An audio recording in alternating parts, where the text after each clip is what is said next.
Good evening. You're listening live to the Xtreme Movie Show. I'm your host, Rob, broadcasting to you from the very wet, very rainy, very hot, steamy, and sexy Xtreme Studios in the Pinellas Palace, just west of Orlando, Florida. I have from the almost as equally as hot, steamy, but sexy, I don't know, Midwest, and that would be RDV.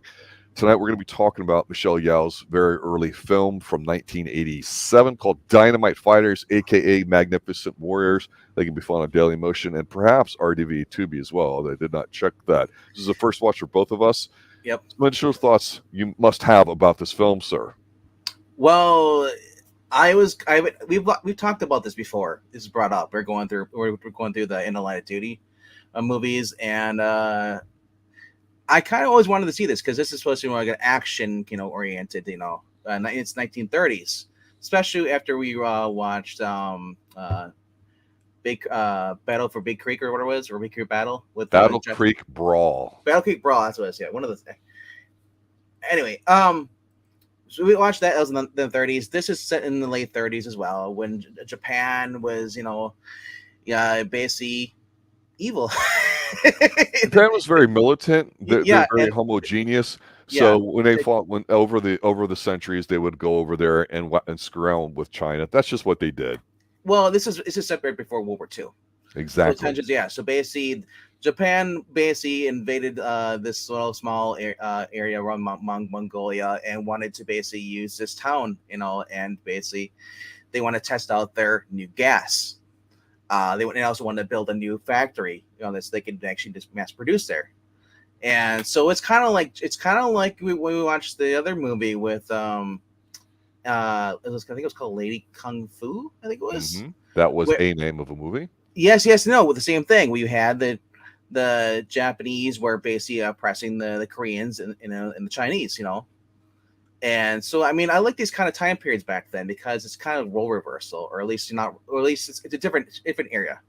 And you're bringing up a good point there because we've talked about how some of these martial arts films deal with really, really old time periods, the such and such dynasty, the this and that, or whatever. Mhm. But then we've talked about a lot of the modern stuff, and this one's kind of in between because it's more turn of the century-ish, packed between Yes. wars when you had a lot of influences on the geography of the area of China, Japan, and Asia in Mhm. general due to wars and conflicts and that sort of thing.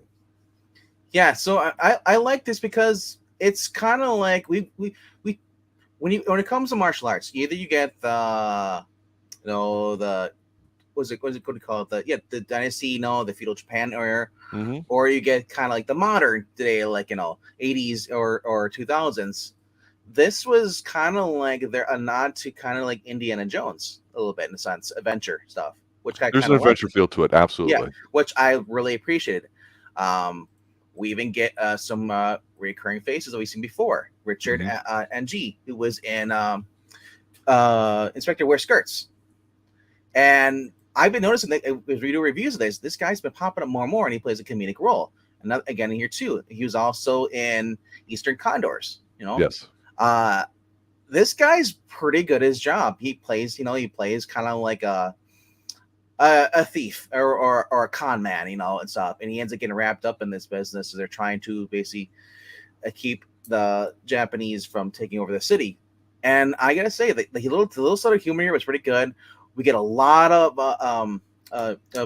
fights with Xiao Yao.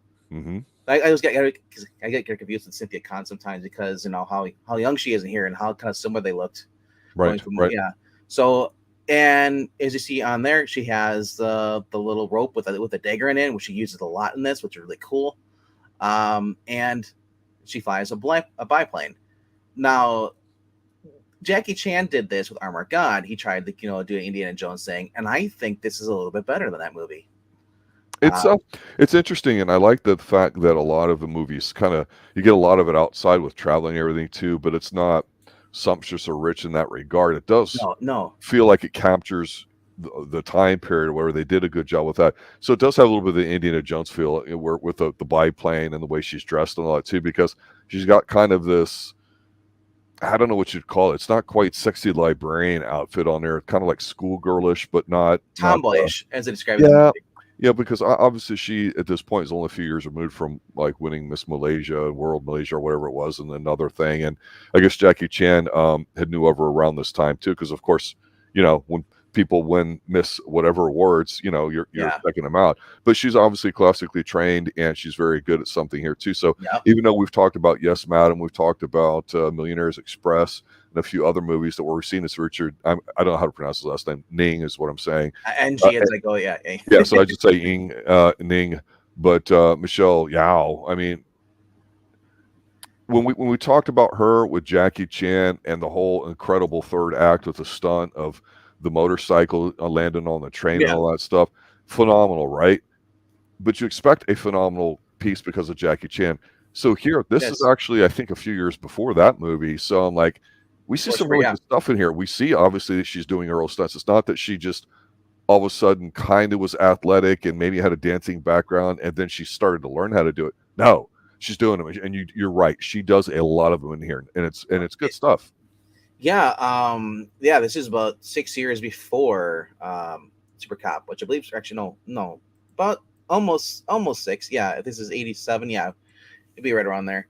Um, yeah, because basically she is doing her own stunts in here, which is really great about that. There's a few scenes where like you're like, well, we didn't always saw the feet, we didn't see her, where she's hanging from something. It might have been a stunt double, who knows? But she liked to do her own stunts. I know that, and then she's so fluent with that ballet background or dance Yes. background, so she's able to do the kicks. And I love it when she does the kicks. They're like super kicks, so these people fly backwards.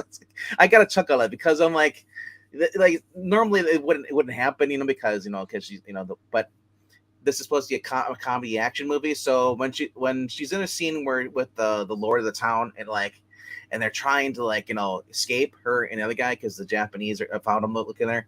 So she's like, kick me. It's like, and she's like, okay. You see her fly across. Like there's a couple times I does it where someone gets flying backwards. There's people being set on fire. I mean, this was just fun.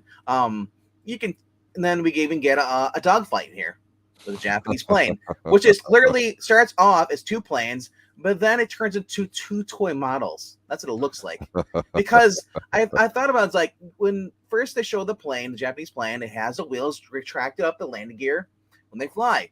But then for whatever reason, when they zoom out, all of a sudden he's flying with the landing gear down, which they don't do that because it's hard to control the plane, Yeah.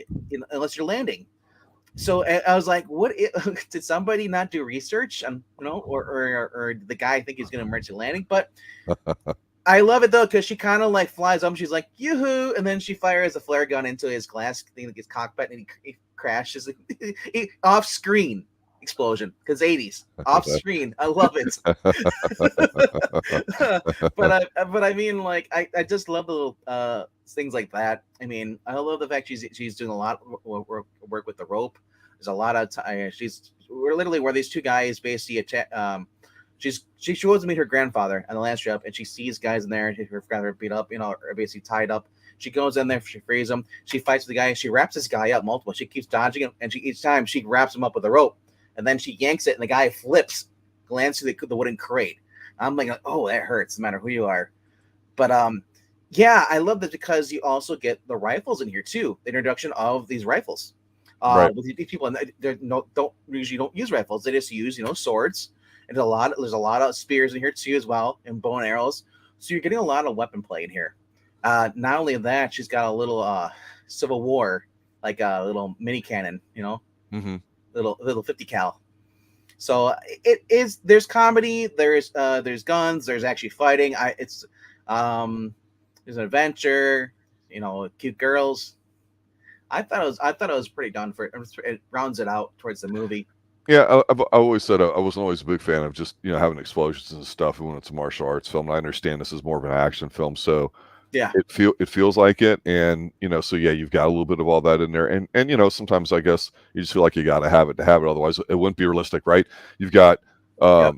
you got Japan and China, and you've got the small town that's going to be taken over to be used for nefarious purposes, to test out some stuff like Mhm. that. So it's a very simple premise. It doesn't have to be a big deal. So yeah, you're going to see military equipment stuff. So you're going to have to use some of it at some point. What I liked about here with though is that the way they film it, I don't I've Yeah. always talked about with Blade with Wesley Snipes, and one of these days I have to look up who the fight choreographer was, but I always mentioned there was a certain rhythm to when he would fight, where it'd be like do do do do do do. There'd be like a pause, twist, move, and then do do do do do, slightly different thing, and it would build up till you get the real big thing. And I felt Yeah. like they timed it well with music. What I noticed in here a lot with some of the extended scenes with her, because you're right, she does kick a lot here, is that they shoot it in a way where it's my preference where you can make a scene look more detailed when you've got stuff going on in the background rather than just one-on-one, but there's not necessarily a lot of quick cuts where you're hiding it, where you can't see who's Hmm. punching you, who it lands, and all the bullshit excuse reasons why they hide stuff on a lot of stuff. And here, something as simple as like her, like when they have the big fight at night, which there's not that many of them, she's there's where you see like javelins, like to your point, she's being chased. So you Yeah. see her doing some flipping and jumping, going on rooftops. She lands on her motorcycle because it's Michelle Yep. Yeoh. You're going to see motorcycles. She's Yep. driving it outside, and yeah, there's your A jeeps lot of chasing her. But fire. like she jumps off the jeep or whatever, but it looks like she's jumping off a live jeep, and she only lands like a foot or two away. Not like she's probably in danger of getting hurt, No. but you see it. It's not a quick cut. It's not a shaky camera or No. any of those No. things, and so you can get engrossed into the rhythm and tempo of watching all those things. And that's one thing I always liked about the way some of these films and what we've seen with her, being done. Because with her, she's still kind of young in terms of our viewing of her category. And with Jackie Chan, Yeah. we know to expect certain scenes. With her, we're going, yeah, she's doing a lot of her own stunts. What is she showing us when she's on her own? And I think here, this is, again, if you've not too familiar with her other than more recent things she's been known for in the more twilight of her acting career, this is a good movie, I think, where you could just pick up. You don't need to watch other movies. It's not a sequel or anything like that. It's a standalone. It has enough of the elements that you've talked about with some light comedy, but not some of the stupid, what I would call like soap opera Telemundo-ish type comedy that would see, although Telemundos are very sexy generally. It's just more of that Asian type. This is, minus the Yeah. Sammo Hung type. It's good. It is. She's definitely So rocking a Pat Benatar-ish, though, shorter kind of haircut. Not quite as short as Pat, but yeah. definitely very 80s influenced, I think. Yeah, it's It's not a bad thing. It's her fifth movie that she's done. First one was Owl versus Bumble, which is in '84, but then she did Twinkle Twinkle Lucky Stars with Jackie Chan, I believe, is in there. Then she went on to do The Yes Madam, then Royal Warriors a year later, and then Dynamite Fighters. So this is like your third action movie, kind of like this.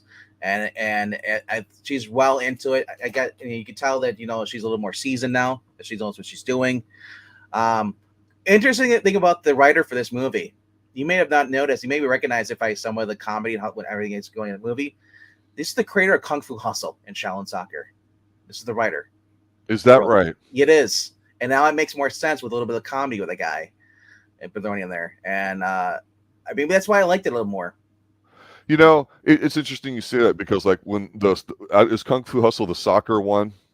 Shaolin Soccer is the Or Shaolin Soccer. Yeah. Okay, there was one maybe 10, 15, 20 years ago. And I remember going, that's completely stupid. I'm not going to see it. And it's like, oh, it's fun. You got to go see it. And I'm like, that's not the kind of action I want to see or martial arts.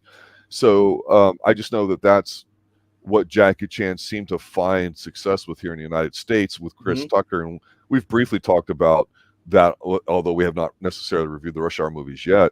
But I do agree with you because there was another movie of Michelle's that I was looking at as far as going to do, and I'm going, okay, these fight scenes look familiar, and it's more of a period piece, but it seemed really kind of hokey and goofy in the way they would do their hand motions and stuff.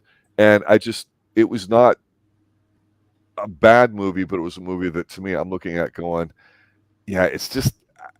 I'm glad we chose to watch this one instead of the other one, and it turned out to be the guy that would go on to do the Matrix fight choreography, and everyone's always like, "Oh my God, the Matrix, this and that," and it's like, if you're high, if you're under the influence of whatever, it's probably a hell of a lot better movie because really, even though it's great, it's overdone with the wire work that was really popular with the Crouching Tiger, Hidden Dragon sort of thing, and while you see some of the stuff in here like a scene where she's jumping from one rooftop to another and she's being chased by a guy and the guy jumps right behind her and it's in one shot and then she kicks the guy and the guy like flies all the way back. It's totally unbelievable where the guy would just drop or fall or whatever.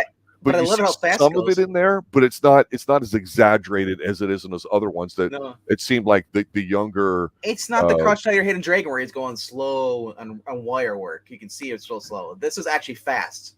Right, exactly. And so to me, I'm like, it was more tolerable to watch because it is quick in here. And Yeah, even though the rubber spears and javelins and all that, you see her dealing with it all. And what I like too about some of it, and I don't know what we would call it, is I always talked about with canon films in the 80s or just bad movies that aren't done well. We call it ninja style, where you see yeah, like 4 or 5 people standing, in the background, one at a time comes up to them and start everybody just going in a gang rushes somebody. It bugs the shit out of me. A lot of the scenes you see with her in here or even Jackie Chan, I think they're at least smart enough. And it's like, to me, fighting 101, don't do ninja style unless you're a clown, literally. Do where you have somebody coming at you, you punch them, hit them, you slightly disable them while the other one's coming in. So there's this flow between one body to yeah, another.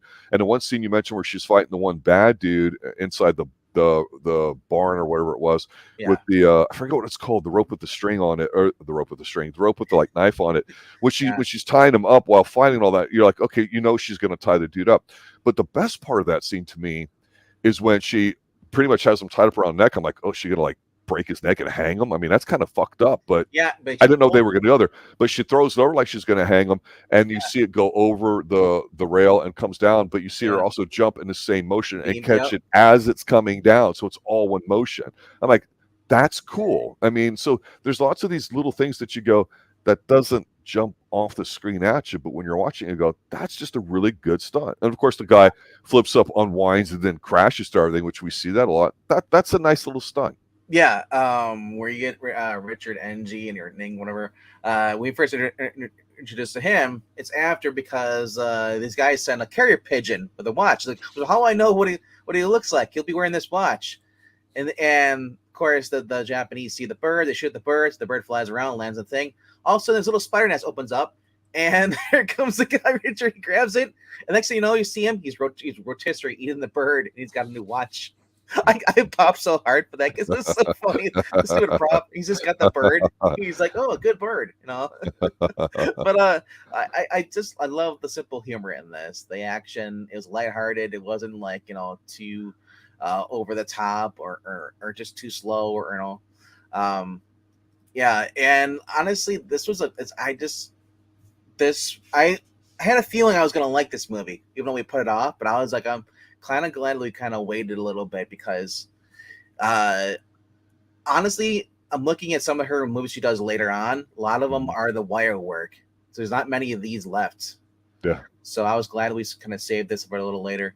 But for yeah, so basically for this movie, going through Dynamite Dynamite Fighters, this is the guy who wrote Kung Fu Hall. So a year before this, he the writer is Kan-Cheung Tsang. I'm probably pronouncing it wrong, butchering it.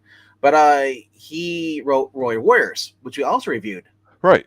Yeah, Right. so you're getting the guy who wrote Roy Wares, and then a year later, in 1987, writes this movie, and you can kind of see how the action and comedy is kind of blended a little bit. Roy Wares is the second movie in the Yes Madam series, or in the Line of Duty, if you Hmm. prefer. But overall, though, I thought it was very fairly entertaining, and people haven't watched this, you need to go watch it, especially if you're a Michelle Yeoh fan or just looking for a good family friendly movie. Because this actually Yeah, was really a good. young person could watch this and it's a lot of action, and it's not too hardcore where you're going, we must defeat the communists and kill them Yeah, at all costs, or the imperialist Japanese will die, the um, blood will flow red all over the field, none of that crap. It's not. It's I they're mean, bad people, they want it, let's go stop them. That's it. so like when they decide to go to war, they're like, I can trust the people, and like watching English dub is like war. War. I'm like, how long are they gonna go? They got they got the torches. They're all in one. War, war. I keep thinking of the Simpsons, the mob, the torch in the fire. But So, honestly, like this, yeah, well, I you mentioned somebody being, set on fire, and at the end there mentioned was one of explosions, the but some of the scenes with it's fire. it's kind of a cliche scene as far as the fight at the end of this. They got the walled city, but here comes the advanced army with all the guns. They're throwing rocks. They're lighting bays, or bay hail, or yeah, Yeah, Beza Hill. bays of hail on fire, and they're using catapults. They're launching over. Meanwhile, the bad guys, Japanese, are firing mortar shells into there. And I just love because thanks to the crazy guy in here, Richard, the con man, he he basically shows the how to defend itself by using cheap shots, and Asymmetric warfare, sir. oh, it is great. It's guerrilla warfare if you think about That's it. what I said. Yeah. Yeah. I love it. So yeah, So in they the were old actually days, they would catapult like, they try to like slaughter boulders. animals, and put them in there to spread disease, that kind of stuff, and just Yeah, starve them out. And it always yeah, comes down to supply chains and logistics too. If you can't beat somebody head to head, or you don't have good familiarity with the lay of the land, yeah. that's why going into somebody else's territory, unless you're nuking them off the playing field, it doesn't happen. I And the great thing about martial arts movies is everybody knows it. yeah. I Right? kind And of that's I why, because you're poor, you can't afford weapons and all that. You better learn how to kick ass with your hands and feet, even if you're a girl. so when it comes to the main battle, the Japanese show up. I'm thinking, they hear the rumbling noise. I'm thinking like, oh, they're gonna bring tanks. No tanks in this battle. No, Not no. until the very end do you see the tanks show up, and then because they let the Japanese general guy, evil little prick. He's got short man syndrome. I'm trying to look at his face. Mm-hmm. He's like, he's a loser. And so they let him go. They're like, they're gonna kill him. They're like, Michelle, it's like, we'll be just like them. Let him go. Let him tell his masters, his governor, whatever. Tell him that we're not to be messed with. Every time aggressor comes to a peaceful nation, we will stand up and we'll fight for ourselves. Yeah, we're not to be trusted. So he talks to the approaching our units up, and they look over and they see the town's on fire. They literally lit the whole entire set on fire. Town. yeah. And it was really cool. And you just see the flames going, the smoke going, everything. He basically tells them they'd rather burn their city down than help us. So they said, like, the general's like, well, I guess we'll move on. Realistically, if you look at it from the Chinese perspective, though, yeah, especially back then in the 80s, obviously things have yeah, changed dramatically in China. But even then, being a communist country, just not as things changed after Tiananmen Square and all that in the late 80s. Yep. But just think of it from their perspective. We defeated the evil enemy from the outside on our own home grounds. It's a nice positive message from that frame of reference, is the way I chose to see it. Maybe I'm wrong on that, but it's very simplistic in its storytelling, but that's what's there for, right? Just like in the 80s, we defeated all the Ruskies, right? I mean, here in America, you just don't mess with America in 1980. You lose every time. I can see why now. I can see why they changed the title from Dynamite Fighters to Magnificent Fighters for Western appeal, because even Magnificent Seven was really popular. Yep. This is kind of like a group of people getting together and is one, so I can see why they kind of did that. This kind of influence Indiana Jones is in kind of Magnificent Seven. And but Dynamite Fighters, that actually fits in because they use dynamite in this a lot. The bad guys do too. So I thought that was really cool. Just in general, they weren't using machine gun. The only machine gun was towards the end. And instead of the bad guys using it was the good guys. The rifles, the very beginning, where the guy and she gets out the plan, she's the guy who's gonna sell the guns, the rifles, and then and the one guy clearly doesn't know how to use a rifle, and so because the guy showed him here. He loads up the one bullet, put it in there, it's and he basically it's a Springfield. I think it's probably a Springfield. The Springfield, the old school one, the single shot. Single bolt action, and so he fires, he shoots a melon. Then the old guy is like, "Well, let me try." He's like, and he loads it. And he's like, "Wait, it won't go on." He's like, "Here, on this." Yeah. The guy makes you wonder why Springfield's doing all the way over the Himalayan mountains, Tibet area, but I where love they're it. at Mongolia. The guy's got the gun. He lands on the guy, and it's right by the guy's face. He's gonna pull. The guy's like, grabs the guy. He's like freaking out. He's like, "Dude, hey, no, we're gonna pull this way." And he ends up shooting the guy who's gonna sell him the guns. They gotta try and swindle her out of it because remember, she's a woman. Women are not really respected. They're kind of spoken down to. And so I thought it was actually interesting to see her just kick ass in that very beginning scene. Now, one thing I wanted to bring up about Michelle Yeoh, and not go too deep into it, but obviously, when we talk martial arts, being an 80s based channel, I like to say, and you're a 90s guy, we talk all decades, all types of movies. We talk a little bit about the stereotypes, especially from the American perspective, and then overseas. And we mentioned people that are authentic, like Chuck Norris and whatnot. And from the female perspective, we did a recent JCVD knockoff, Lady Blood Fight, I believe it was Blood Fight, with Amy Johnston in it. And she comes from legitimate stock, not the biggest woman, but a little Mighty Mouse power packed kind of woman. Yeah. And so I mean, so we always like, yeah, let's seek out the women and let's get a different perspective on it, because there are different versions to way martial arts are with the cultures. And that's one of the interesting things about bringing them up here and talking about them. So I wanted to talk briefly about the American version, which of course would be Cynthia Rothrock versus Michelle Yeoh, which people say Chinese, she's Indonesian, but okay, let's just call it whatever, Asian, we'll say.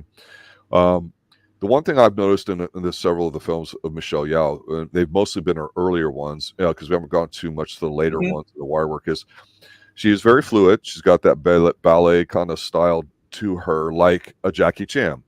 Obviously, Jackie Chan being a guy, new stunts, he tries to make things look a certain way. And Michelle, I think, has her own style. I don't know what it would be, but when I look at her, she's very fluid, and she seems, and she's moving, whether there's wire work or not. It's quick and it's light. So you don't feel like the heaviness of the punches that you might Yeah. with Jackie hitting somebody in the face, or him being a goofball and his who's doing the Buster Keaton acrobatic stuff, right? Yes. You compare her to Cynthia Rothrock, right? And what I Mhm. like here is that Cynthia Rothrock to me is inherently American, and by that I mean she just seems kind of quick to temper, but Yep. hers seems to be a bit more of a stronger physical style. She seems firmer in her stances and the way she punches and strikes. It's very explosive, which is obviously the quick use of what the strength you're able to She's a generate hothead, instantaneously. basically, when she plays Yeah, her. Yeah. and Michelle Yeoh was just really smooth. So it would be like you'd have like Cynthia is like the Mike Tyson just coming at you and just gonna knock the shit Yeah. out of you, and you got her as being like kind of like the counter puncher, because she is very smooth, and She's the good it's cop. very distinct. Yeah. Exactly. Yeah. And so I think if you've watched a few of her films, you go, okay, now I know where her style is. Because if you only watched one or two and you go, okay, she fights a little bit, but she does stunt work. She does a lot of fighting in this movie, which is good, because it made me kind of relax and go, okay, she's just not getting by with some fights and some scenes and making up for the rest of No, it in she action actually. stunts. Yes. When these guys are trying to She's escape legit. the military base that they're blowing up the fuel because the Japanese caught them. They're gonna because basically gonna get fuel for her plane because she has out of fuel because she got shot Hmm. when they're in the dogfight. So she lost her fuel for her plane, and so they go to this army base and they're gonna get the fuel, but then the Japanese basically show up and they're like, "Haha, we set a trap for you." So they use a lighter and they basically blow up the base. And they're Yeah. trying to get out in this jeep, and then she decides, like, "Oh, I'm gonna jump out. I'll distract them." And she's here running. She's got all these guys chasing after on horses, and she's fighting with them. She does this little like spin around this beam Yep. flagpole in the Yep. middle of the ground there, and then you see her climbing up onto the roof, running and jumping, and then just taking out a bunch of guys, kicking people, and just using the spears, and it was really fun to watch, because normally, yeah, you're right. Be like, okay, well, she gets captured, and then that's it. They only get captured once in this movie, um, so they surrender, and it's another kind of weird scene because they're all tied up. They're all like, oh, they got firing squad. Then I realize they're all using bow and arrows because this is such a primitive, Right. camp. Yeah, Right. so they're not even using the rifles. I'm like, so, and then of course you got the second in command guy, the guy who's originally, basically betrays the main lord, basically says, I'm not going to read this bullshit. The Japanese want him to read this thing. It's like, you read this and to cry, anybody who basically does not support Japan is an enemy over, That's right. and he's like, well, You're either no. with us Yeah. or you're So against us. he says no. And then so they put him up on the pole. And he's like, and then the girl comes out. He's like, no, not Lord. I was like, no, don't kill him. And then she gets put up on the pole, and it's Mhm. just like, so then all of them, the whole cast, the Magnificence, whatever you call them, whatever, all lined up, and they're getting ready to get shot. But then the crowd starts to like, screw this. They revolt and they start cheering. Then they realize if they kill these guys, they're gonna make a martyr out of them. That's right. So, and yeah, so then so basically eventually all of the army for Lord I want to say Traga or Orga or Torga Toga, whatever it was. Anyway, they decide they're not going to shoot them, and then they turn their bow and arrows, the fire squad, onto the Japanese, and then the Japanese have to like fully. Yeah, like I said, it was entertaining, and this is something I haven't seen before, where a small group of people come up. It really is Magnificent Seven, Yeah, we're going to defend the town, that's right. and so it's a blend of Indiana Jones, Magnificent Seven, and just enough paying respect for both, but also having a original storyline as well too as well. So Yeah, it's not a complete blatant rip off like some no, of no, Jackie's has but been, the and that's fine. I music don't is mind. great too. That ending song they had in here with the orchestra, I love it. Yeah, it's not bad. Yeah, Now I had posted the link in chat. It's currently yeah. on Daily Motion. Did you look and see if this is on Tubi? It is on Tubi, but it's under the Cantonese language with English subtitles. So that's why I went to Daily Motion and I found it there with English dub. Okay, And it's a little low on the one I copied. I had the print the audio is a little low, so you got to turn your computer up wherever you're watching it on. right.